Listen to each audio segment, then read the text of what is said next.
오늘도 주님을 의지하고 주님을 예배합니다. 오늘 예배를 통해서, 이 작은 예배를 통해서 이 땅의 예배의 모임들이 회복되게 하시고, 예배의 움직임들이 회복되게 하시고, 부흥의 불길이 회복되어질 수 있도록 주님 오늘도 이 시간 역사하시고 임재하여 주시옵소서. 감사를 드리며 이 모든 말씀 예수님의 이름으로 간절히 기도드렸습니다. 아멘. 하나님께 영광의 박수 올려드리겠습니다. 네, 오늘 하나님 말씀 우리 함께 좀 보겠습니다. 핸드폰 혹시 다 있으시죠? 핸드폰은? 성경 어플 있으신 분들 좀 꺼내셔서 민수기 1장 말씀을 좀 펴봤으면 좋겠습니다. 민수기 1장 1절부터 4절까지 말씀만 보겠습니다. 민수기 1장 1절부터 4절.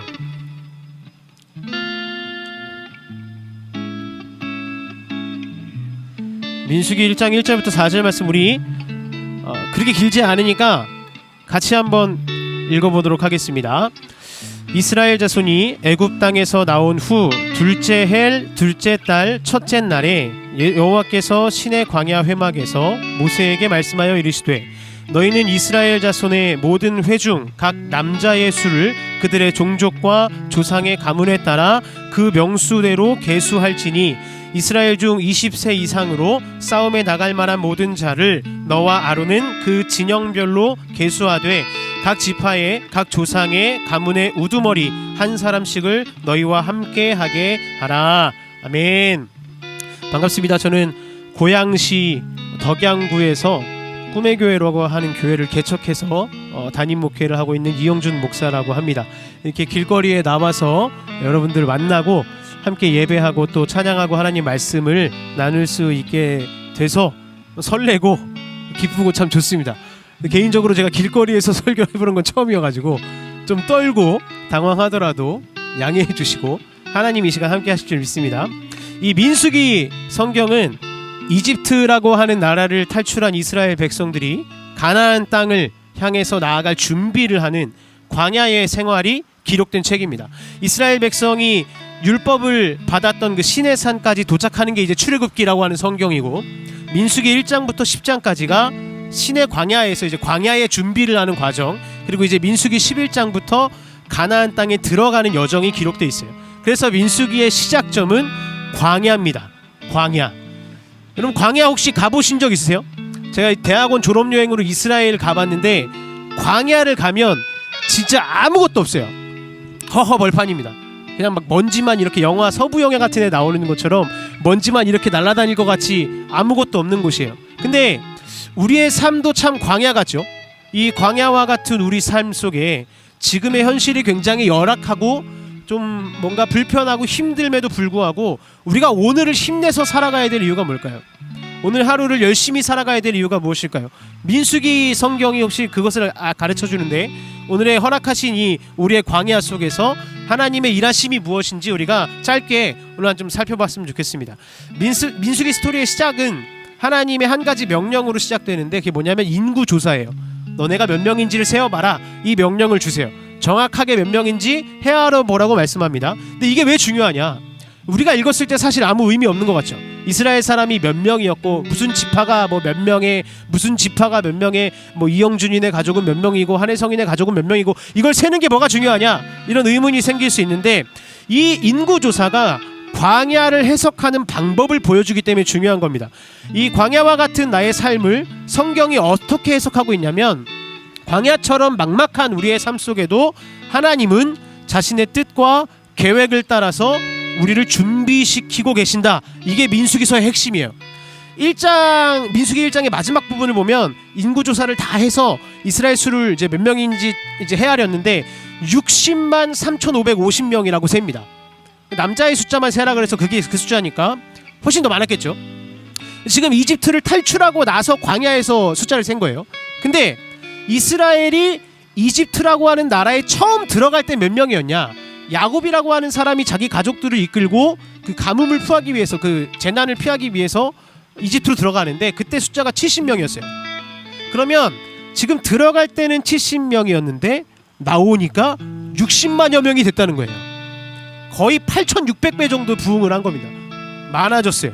여기서 우리가 느낄 수 있는 메시지가 뭐냐면 하나님이 뭐 우리의 숫자를 많아지게 하신다, 우리 통장 잔고를 많아지게 하신다 이런 게 아니라 하나님이 옛날 그 믿음의 조상이었던 아브라함에게 주셨던 약속, 네 자손이 별처럼 많아질 거야, 네 자손이 저 하늘의 별보다 훨씬 더 많아질 거야, 네게 새 땅을 내가 줄 거다라고 약속하셨던 그 약속을 아무것도 없어 보이는 광야에서도 여전히 그 이스라엘 백성들을 이끌고 준비하시고 진행 중이셨고 그것이 성취될 것이라는 확신을 그 숫자를 세 보면서 깨닫게 하시는 거예요.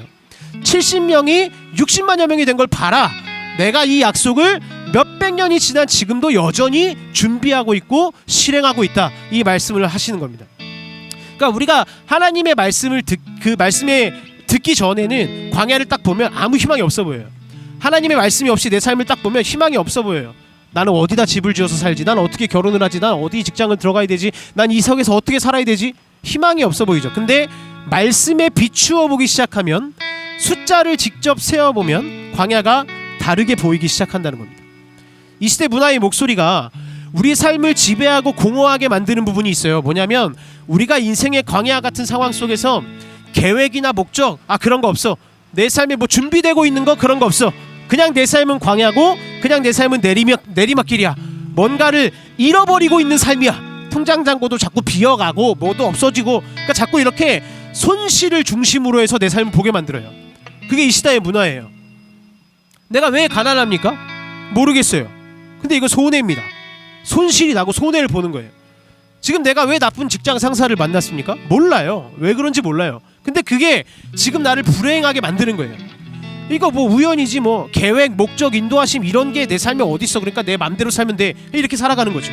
그러면서 점점 뭐라고 기도하기 시작하냐면, 하나님 저한테 신경 쓰지 마세요, 제 믿음은 여기까지고 제 삶은 제가 알아서 살겠습니다, 저는 광야가 너무 힘들어요, 저는 이렇게 자유롭게 살겠습니다, 그렇게 생각하기 시작하는 거죠. 근데 그러면 내 삶이 자유로울 거라고 생각하겠지만 어딘가에 그 삶은 또 매이게 됩니다. 돈이 됐든 사람이 됐든 관계가 됐든 어딘가에 매여요. 주변 사람들 한번 보십시오. 내 삶을 한번 돌아보십시오. 이 시대에 자유롭게 산다고 말하는 사람들이 추구하는 문화가 있어요. 하나님의 계획, 인도하심 뭐 이런 거는 없다는 것을 인정하고 나서부터는 사람들한테 공통적인 특징이 나타납니다. 고통만 피하게 해주십시오, 이 생각이 있어요. 힘들지만 않게 해주세요. 고통의 회피가 사람들의 삶의 목표가 돼버리는 거예요. 내가 힘들지만 않으면 된다, 고통스럽지만 않으면 된다. 그래서 삶의 모든 방향을 어떻게 디자인해 나가냐면, 갈등 싫어요, 훈련받는 거 싫어요, 짜증나는 거, 불편한 거 싫습니다, 그런 걸 다 피해야 제 삶이 평안할 것 같습니다. 그래서 고통을 줄이려고 할 때 제일 싫은 게 뭐냐? 광야 생활이에요. 맨날 교회 가면 뭐 광야, 하나님이 광야를 주십니다, 우리가 뭐 광야를 걷고 있습니다, 광야를 지나면 하나님이 함께 하십니다, 그러는데 제일 싫은 거예요, 광야 생활이. 고통을 피하고 싶거든요.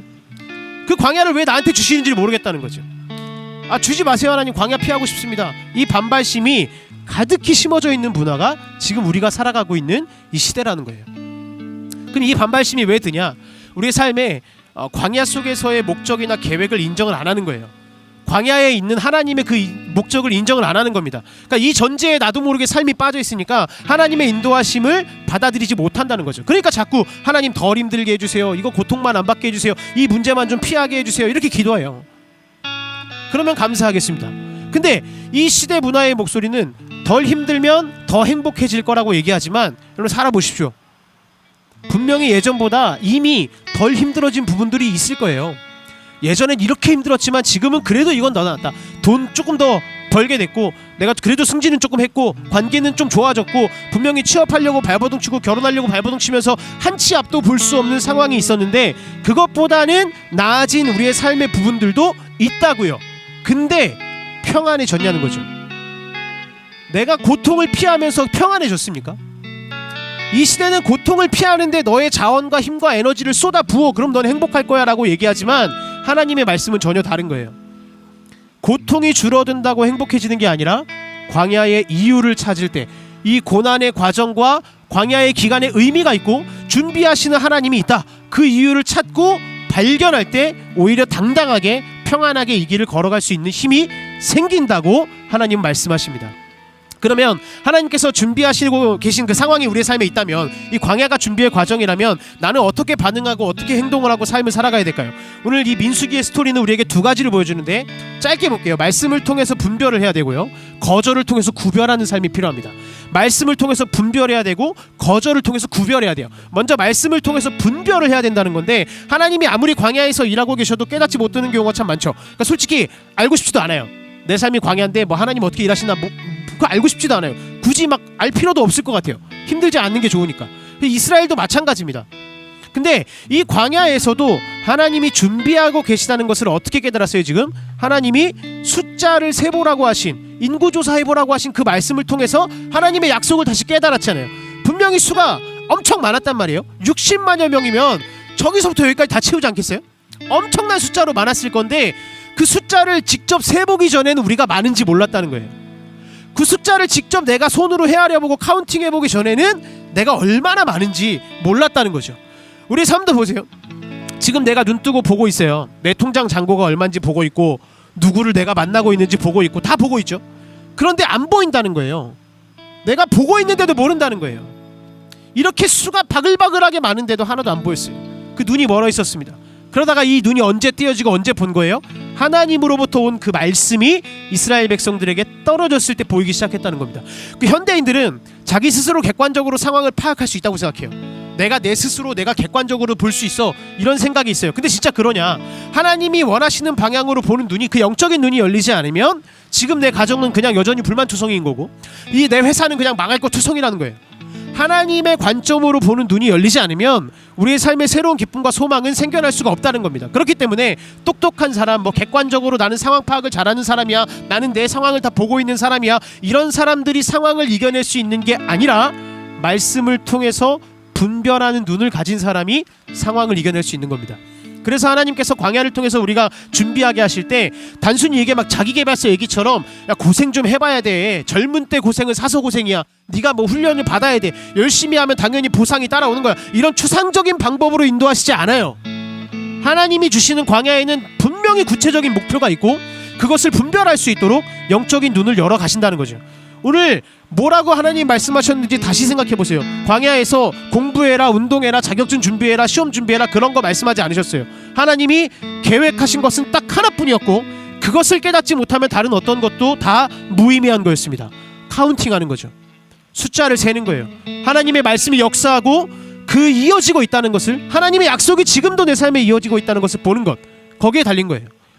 그래서 우리의 광야의 상황이 뭐 코로나19로 몇 년 동안 너무 힘들었고, 뭐 환율이 너무 올라가서 막 힘들고, 부동산 때문에 힘들고, 어떤 회사를 다니면서 힘들고, 이게 뭐 광야의 생활이고, 그 어려운 광야의 상황은 누구나 다 있어요. 누구나 다 힘들어요. 삶이, 저도 삶이 힘들어요. 그런데 함께 말씀을 나누고 있는 한 사람 한 사람에게 하나님께서 말씀을 통해 깨닫게 하시는 그 분별은 각자가 다 다르다는 겁니다. 내 삶에 주시는 말씀이 있어요. 그래서 하나님이 나를 사랑하신다면 이 광야에서 말씀을 찾게 만드실 거예요. 저는 여러분들을 하나님이 사랑하신다고 생각합니다. 지금 이 귀한 시간에 이 자리에 나와서 찬양하고 예배드리고 말씀 앞에 서 있는 여러분들에게 하나님이 말씀을 찾게 하신다는 걸 저는 확신해요.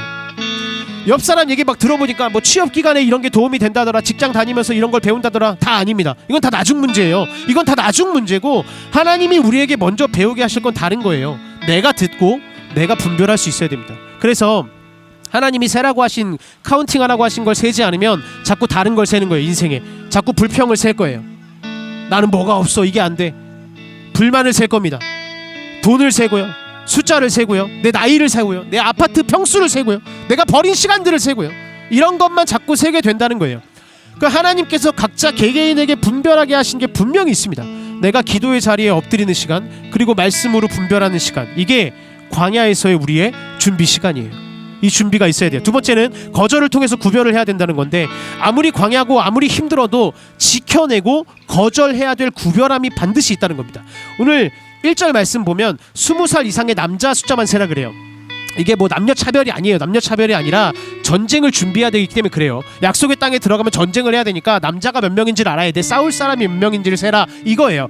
근데 이제 이렇게 막 혼란스럽고 전쟁해야 될지도 모르는 이런 상황에서 하나님이 한 가지를 더 말씀하시는데 뭐라 그러냐면 너희들 12지파 중에 레위 지파는 세지마. 걔네는 싸우지 않고 성막을 관리하는 사람들이야. 그러니까 카운팅하지 마 이렇게 말씀하세요. 근데 우리가 생각해보면 내가 직장에서 열심히 일하고 있고 내가 학교에서 열심히 공부하고 있는데 옆 사람은 쉬고 있어요. 놀고 있어요. 근데 월급은 똑같이 받아요. 그럼 얼마나 열받아요. 짜증나잖아요. 이스라엘이 똑같았겠죠. 아니 나는 싸우러 나가야 되는데 목숨 걸고 싸우러 나가야 되는데 얘는 왜 쉬는 거야? 이런 생각이 드는 거예요. 근데 이게 광야에서의 가장 큰 혼란입니다. 너무 바쁘고 힘들다 보니까 구별된 게 없는 거예요. 구별된 게 없어요. 다 갖다 써버려야 된다고 하는 그 긴급함이 있습니다. 근데 그것 때문에 미래를 잃어버릴 수 있다는 거죠. 그래서 아무리 광야여도 하나님을 인정하는 구별됨은 포기하면 안 된다는 거예요. 구별됨이 있어야 돼요. 광야에는 함정이 있습니다. 광야를 우리말로 돌려서 표현하면 급하다, 위험하다, 부족하다, 피곤하다. 이게 광야예요. 광야가 이런 상태예요. 급하고 위험하고 부족하고 피곤합니다. 그래서 따로 구별하지 못하게 만들고 광야를 통과하기 위해서 써야 되는 그 자원들까지도 그냥 광야 안에서 다 써버리게 만드는 거예요. 이게 광야의 함정이에요. 바쁜 거 맞죠? 피곤한 거 맞아요. 근데 그렇게 해서는 광야를 못 나간다는 거예요. 나갈 수가 없어요. 우리가 광야에 왜 들어갑니까? 광야를 나가려고 들어가는 거잖아요. 광야에 평생 살려고 들어간 사람은 없죠. 이스라엘 백성도 광야를 나가서 약속의 땅으로 가려고 지금 광야를 들어온 거예요. 여기가 도착지가 아니고 통과점이라고요. 근데 광야에 들어와서 통과 지점에서 여기서 다 써버리고 다 태워버려요. 에너지를. 그럼 광야를 나갈 힘이 없는 거죠. 레위 사람들이 하는 일이 성막을 관리하는 거라 그랬는데 성막은 하나님의 인도하심이 선포되는 곳이에요. 그러면 그걸 무엇보다도 지켜야 되는 건데 그걸 그냥 다 갖다 써버리고 싶은 거죠. 전쟁하는데 한 사람이라도 더 중요해. 레위 지파가 어딨어. 그래서 인도하심이 사라지니까 광야까지는 어찌어찌 왔는데 광야에서 나가지를 못하고 그 안에서 무너진다는 거예요. 우리가 많이 핑계댑니다. 아 목사님 뭐 일상에서 하나님의 동행이 중요하다면서요. 그러니까 모든 삶이 다 예배죠. 이렇게 얘기해요. 그래서 일하는 것도 예배고 피곤해서 자는 것도 예배고 하나님께 헌금하는 것도 헌금인데 내가 여기 가정을 위해서 쓰는 것도 다 헌금이지 않습니까? 맞는 말이에요. 맞는 말인데 당장 하나님께서 내게 주신 그 일을 하느라 씨를 구별해 놓지 못하면 안 된다는 겁니다. 하나님의 일을 구별하지 못하면 안 된다는 거예요. 사람을 계수할 때 넣지 말아야 할, 사람을 셀 때 세지 말아야 할 게 존재합니다. 레위 지파는 안 세는 거예요. 그러니까 너무 어려울 때 헌금 준비해 놓은 돈에 막 손대고 싶을 때 있죠. 내가 너무 힘들어서 쪼달려서 밥 먹을 돈이 없어. 그럼 11조 빼놓은 거에 약간 손대고 싶어져요. 내가 너무 바쁘니까 주일에다가 손대고 싶어져요. 예배 드리는 시간에 손대고 싶어져요. 너무 시간이 급하니까 사람한테 자꾸 손대고 싶어져요. 그럼 바쁘고 피곤해서 예배와 기도를 한번 포기해보세요. 바쁜 상황의 그 혼란은 끝나지 않을 겁니다. 계속될 거예요. 돈이 부족해서 구제와 헌금 포기해보세요. 그러면 내 인생은 계속 돈에 얽매이게 될 겁니다. 우리가 저축해야죠. 근데 저축으로 인해서 광야를 벗어날 수 있는 게 아니라 광야를 벗어날 수 있는 유일한 길은 성막이란 말이에요. 내가 매일의 삶을 걸어가지만 결정적으로 인도함을 받는 것은 하나님의 성막입니다. 근데 그걸 내가 먹어버리면, 그걸 내가 갖다 써버리면 인도하심이 없는 거죠. 하나님께서 광야를 빠져나가게 하시는 방식은 내가 뭐 공부해서 학력으로 인정받아서 커리어를 쌓아서 나가는 게 아니에요. 내가 주일까지 포기하면서 일을 해가지고 승진해서 나가는 게 아니라는 겁니다. 진짜 어쩔 수 없는 상황에 주일에 회사 출근하는 건지 아니면 선택지가 여러 개가 있는데도 다른 이유로 내가 그걸 선택하는 건지 나는 알잖아요. 나는 구별된 기도, 구별된 헌금, 구별된 복음, 구별된 교회, 이게 나를 지키는 거예요. 하나님께서 우리에게 복을 주시기를 원하실 때 먼저 주시는 마음, 하나님의 것을 사모하는 마음, 그걸 우리에게 부어주실 겁니다. 그럼 그걸 구별해야죠. 하나님을 기뻐하는 마음을 먼저 얻어야 된다는 거예요. 그래서 예배가 사모가 되는 거죠. 하나님이 그 마음을 주시니까 예배에 대한 사모함이 생기고 그러는 거죠. 하나님이 우리에게 복을 주신다는 건 사기가 아닙니다. 하나님 우리에게 분명히 복을 내려주신다 그랬어요. 하나님을 선택하는 게 복을 받을 수 있는 길입니다. 하나님이 나를 살리시는 길이 분명히 있어요. 내가 대충 신앙생활을 한다고 얼마든지 기뻐하면서 살 수 있다고 절대로 말할 수 없습니다. 하나님이 우리를 살리시는 방법은 레위 지파를 세지 않는 거예요. 자꾸 하나님의 것들을 내 삶에 갖다 쓰면 광야를 벗어날 수가 없어요. 성막을 구별함으로 광야를 벗어날 수 있는 겁니다. 그래서 내 구별된 믿음 생활은 내 승진과 사업과 진로 이런 것들과 아주 밀접하게 연결돼 있어요. 우리가 일상을 살아간다는 것은 삶의 예배만 중요한 게 아니라 균형을 이루어야 됩니다. 삶의 예배가 중요하다고 내가 주일날 예배 드리는 것보다 삶이 중요하고 그냥 삶에서 열심히 기도하면 되고, 그게 아니에요. 주일 성수, 헌금하면서 구제하는 일, 공동체를 세워가는 일, 이 모든 것들이 내 가정과 사업과 직장의 승진과 모든 것들과 학업과 연결될 거예요. 그렇기 때문에 구별해야 됩니다. 하나님의 것들을 구별하는 것으로 우리는 광야를 벗어날 수 있는 힘을 얻을 수 있습니다. 마지막으로 성경이 말하는 광야는 우리의 삶 자체예요. 우리의 삶 자체가 광야인데, 우리의 삶이 어떻게 구성되어 있죠? 여러 가지 문제들이 있고, 바쁘다, 부족하다, 위험하다, 피곤하다, 의미를 모르겠다, 내가 왜 이러고 사는지 모르겠다, 급하고 지치고 바쁘게 막 살아갑니다. 그래서 하나님을 떠나서 모든 것들을 이 땅에서 다 태워버렸어요. 구별하지 않고 다 태웠어요. 그러니까 광야의 삶 자체도 끝내 빠져나갈 수가 없었고, 그 마지막 순간이 뭐냐? 죽음의 순간이죠. 그렇게 광야에서 막 빙빙 돌다가 죽음을 맞이하게 돼요. 그게 정해져 있어요. 왜 죽습니까? 누구보다 열심히 내가 성실하게 살았는데 나는 왜 죽어야 돼요? 심을 것을 구별하지 않았기 때문에 죽는 거죠. 하나님의 것을 구별하지 않았기 때문에 영적으로 죽는 거예요. 레위를 버렸기 때문에 죽습니다. 우리 삶에 하나님을 나도 모르게 버렸다는 거죠. 하나님과의 관계가 사라진 우리의 모습이 광야에서 그냥 죽고 말 그런 모습이었다는 거예요. 그러나 우리를 광야에 그냥 두지 않으시고 우리 대신 끝까지 광야의 이유를 찾으셨던 분이 계세요.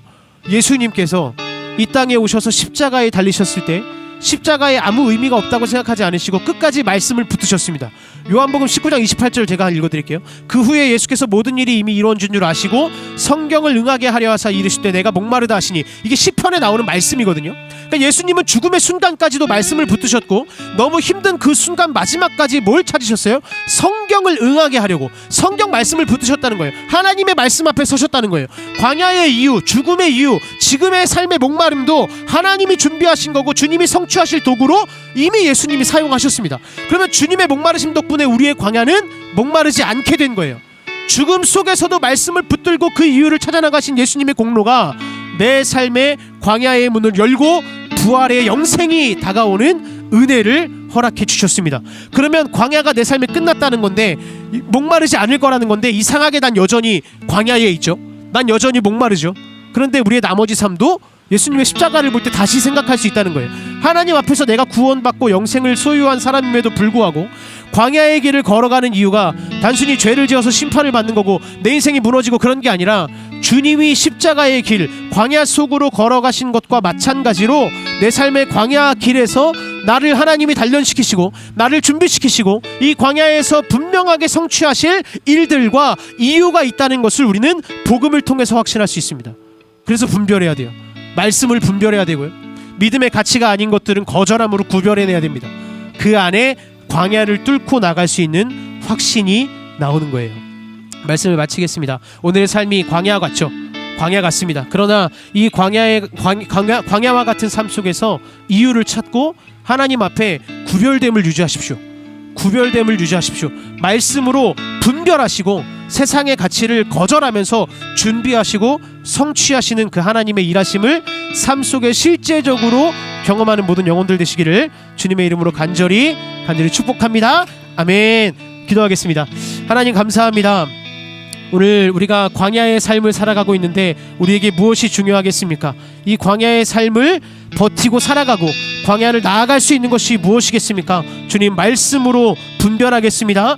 거절함으로 구별되겠습니다. 하나님의 것들을 구별하게 하시고 하나님께서 우리에게 허락해 주신 것들을 말씀으로 분별하게 하셔서 실제적으로 그 안에 우리의 삶이 살아갈 때 이 광야의 세상을 넘어가서 하나님이 약속하신 그 놀라우신 일들을 경험하고 살아가는 우리의 삶이 될 수 있도록 축복하시고 인도하여 주시옵소서. 감사를 드리며 이 모든 말씀 예수님의 이름으로 간절히 기도드렸습니다. 아멘.